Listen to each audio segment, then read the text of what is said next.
નમસ્કાર, લાઈવ 24/7 ન્યૂઝમાં આપનું સ્વાગત છે। 15મી ઓગસ્ટ નિમિત્તે સ્વતંત્રતા દિનની ઉજવણીના ભાગરૂપે તિરંગા યાત્રા શ્રી રંગ રાજ્ય શાયરી તથા સમસ્ત ગુજરાત હાઉસિંગ બોર્ડ સમતા દ્વારા તિરંગા યાત્રાનું આયોજન કરાયું હતું। 15મી ઓગસ્ટ એટલે આઝાદીનું પર્વ। આ પર્વ નિમિત્તે દેશભર આન બાન શાંતિ ગર્વભેર રાષ્ટ્રધ્વજને વંદન કરવામાં આવે છે અને તિરંગા યાત્રા કાઢવામાં આવે છે, જેથી લોકોમાં દેશ પ્રત્યે સહાનુભૂતિ અને દેશભાવના જાગૃત થાય તેમજ દેશ પ્રેમ જાગે તે હેતુથી તિરંગા યાત્રાનું આયોજન કરવામાં આવે છે।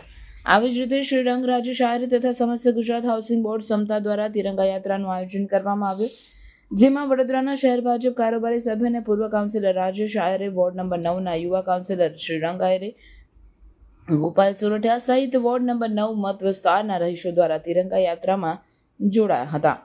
તિરંગા યાત્રા અક્ષર અપાર્ટમેન્ટ, સાંઈબાબાના મંદિર, વ્રજભૂમિ, વૈકુંઠ ફ્લેટ, સ્વતંત્ર સેનાની નગર ખાતે પૂર્ણ થઈ હતી। આ તિરંગા યાત્રા લોકોમાં દેશભાવના જાગેના હેતુથી કાઢવામાં આવી હતી, જેમાં મત વિસ્તારના રહીશો હાથમાં તિરંગો લહેરાવીને દેશભાવના જાગૃત કરી હતી। મત વિસ્તારમાં ડીજેના તાલે, દેશભક્તિના ગીતોના તાલે નીકળેલી તિરંગા યાત્રાએ દેશભક્તિનો માહોલ સર્જ્યો હતો।